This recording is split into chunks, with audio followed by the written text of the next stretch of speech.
हर एक राज्य का एक अलग कृषि रोड मैप बनाया जाएगा और कृषि का रोड मैप बनाने के लिए भारत सरकार के अधिकारी, वैज्ञानिक, कृषि विशेषज्ञ और राज्य सरकार के कृषि मंत्री, उनकी पूरी टीम, एग्रीकल्चर यूनिवर्सिटी, कृषि विज्ञान केंद्र सम्मिलित रहेंगे। तो हम हर एक राज्य का अलग कृषि रोड मैप बनाएंगे और किसानों को उसके आधार पर सलाह देंगे कि यहाँ कौन सी फसल की कौन सी किस्म, कौन सी कृषि पद्धति से बेहतर होगी। इस दिशा में हम लोग काम करेंगे। एक विकसित कृषि संकल्प अभियान पिछली बार हमने पूरे देश में एक साथ चलाया था, लेकिन अलग अलग राज्यों में कृषि के मौसम अलग अलग है, बुआई और कटाई के सीजन भी अलग है और फसलों के प्रकार भी अलग है। इसलिए इस बार ये तय किया है कि राज्य अपना विकसित कृषि संकल्प अभियान बनाएंगे, जिसमें भारत सरकार के अधिकारी और वैज्ञानिक, सारे 16,000 वैज्ञानिक हमारे पास हैं, वो सब भाग लेंगे और किसानों से सीधे संवाद करके जो चीज लैब में जिसका अनुसंधान होता है उसको लैंड तक, मतलब किसानों के बीच तक पहुंचाने का काम करेंगे। मित्रों, हमने आज कई अलग अलग विषयों पर चर्चा की है।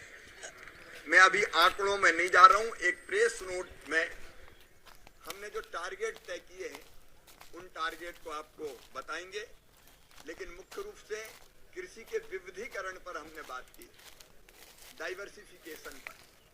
और ये जो राज्य हैं इनने अलग अलग चमत्कार किया है।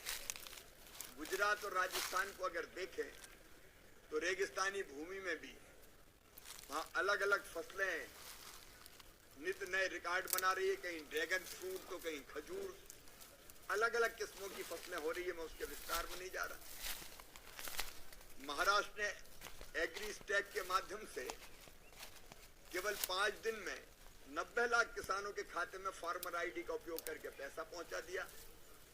तो मध्य प्रदेश जैसे राज्य ने खाद के वितरण की फार्मर आईडी का उपयोग करके एक नई व्यवस्था बनाई, जिसमें किसान को लाइन में नहीं लगने पड़ेगा, सीधे वो आवेदन करेगा और फार्मर आईडी में जो उसका पूरा विवरण है, कितनी जमीन, कौन सी फसल बोई है, उसके आधार पर उसको खाद मिल जाएगा। गोवा ने एक नया सिस्टम बनाया है कि किसानों से एक कारपोरेशन बनाया है सब्जियों के लिए, तो किसानों से सीधे खरीदता है और फिर अनएम्प्लॉयड यूथ के माध्यम से उनको बेचने का काम करता है ताकि बिचौलिया ना रहे, उनको ठीक दाम मिल जाए।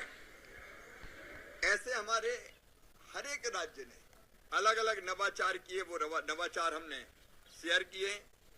हमने चर्चा की दलहन और तिलहन मिशन पर। गेहूं और चावल के भंडार तो हमारे भरे हुए हैं। आज हालत यह है कि हमारे पास रखने की भी जगह नहीं है और हम आत्मनिर्भर हैं, दुनिया को भी खिला सकते हैं, लेकिन दलहन और तिलहन में अभी हमको आयात करना पड़ता है हमारी जरूरत की पूर्ति के लिए। और इसलिए दलहन मिशन और तिलहन मिशन के अंतर्गत हर एक राज्य ने टारगेट्स कुछ अपने हाथ में लिए हैं और उसमें हम लोगों ने जो तय किया है कि हम प्रोडक्टिविटी भी बढ़ाएंगे और एरिया का विस्तार भी करेंगे। मैं उदाहरण के लिए तिलहन मिशन की बात करूं तो अभी तय किया 29 बिलियन हेक्टर से 33 बिलियन हेक्टर एरिया का विस्तार करेंगे। हर एक राज्य ने अपने टारगेट तय किए हैं।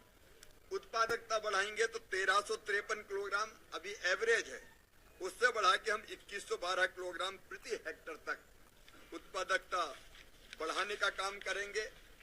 ऐसे हमने हर एक दलहन के भी टारगेट तय किए, तिलहन के भी टारगेट तय किए। मैं पूरा अभी जब एक आपको हम विज्ञप्ति देंगे उसमें वो टारगेट सारे आपके सामने हम लोग रखेंगे।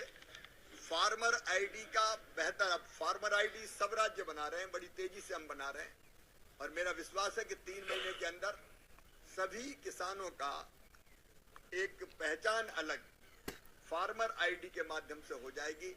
और फिर फार्मर आईडी का उपयोग हम अगले सीजन से खाद के वितरण में भी, जैसा मध्य प्रदेश में हुआ है, हम करेंगे। मतलब किसान खाद लेने के लिए स्वतंत्र होगा, लेकिन फार्मर आईडी के माध्यम से कितनी खाद चाहिए इसका सटीक अंदाज लग सकेगा।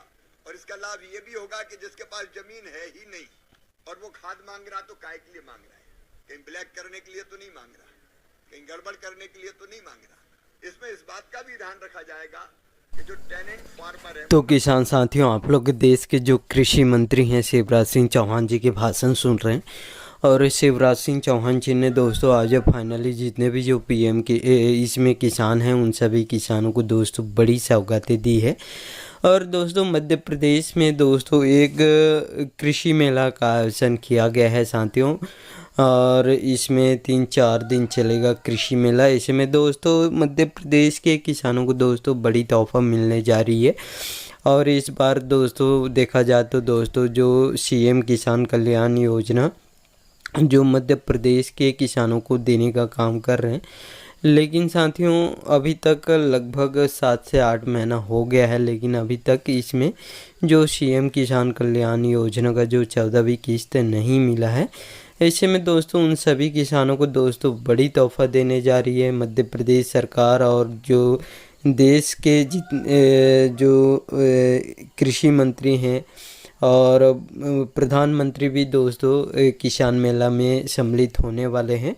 और 11 अप्रैल से दोस्तों इसमें स्टार्ट हो रही है। ऐसे में दोस्तों मध्य प्रदेश के लगभग 82 लाख किसानों के खाते में एक बार फिर से जो सीएम किसान कल्याण योजना के तहत 4,000 रुपये 2,000 के दो किस्त इसमें किसानों के खाते में जारी करने वाले हैं। और आप भी सीएम किसान कल्याण योजना के लाभार्थी किसान हैं तो साथियों आपको बड़ी तोहफा देने जा रही है साथियों। और मध्य प्रदेश में ही दोस्तों कृषि मेला का आयोजन किया गया है। ऐसे में दोस्तों उसी दिन जो सीएम किसान कल्याण योजना के 2 किस्त एक साथ किसानों के खाते में जारी करने वाले हैं। और आप लोग दोस्तों कृषि मंत्री शिवराज सिंह चौहान जी के भाषण सुन लिए हैं। और दोस्तों कृषि मेला का आयोजन भी किया जाना है और दोस्तों इसकी भी जानकारी दिए हैं। साथ में दोस्तों मध्य प्रदेश के किसानों को बड़ी तोहफा भी मिलने वाला है। और आप भी सीएम किसान कल्याण योजना के लाभार्थी किसान हैं तो आपको कुछ दिन वेट करना है। इसमें 11 अप्रैल से दोस्तों कृषि मेला आयोजन किया जा रहा है। उसी दिन भी हो सकता है आपके खाते में जो सीएम किसान कल्याण योजना का राशि जारी कर दें। और आप भी सीएम किसान कल्याण योजना के लाभार्थी किसान हैं तो साथियों इस वीडियो को एक लाइक ज़रूर कर दीजिएगा। और आपको भी ऐसे लेटेस्ट अपडेट या न्यूज़ चाहिए तो मेरे चैनल को सब्सक्राइब करके ज़रूर रखिएगा। धन्यवाद।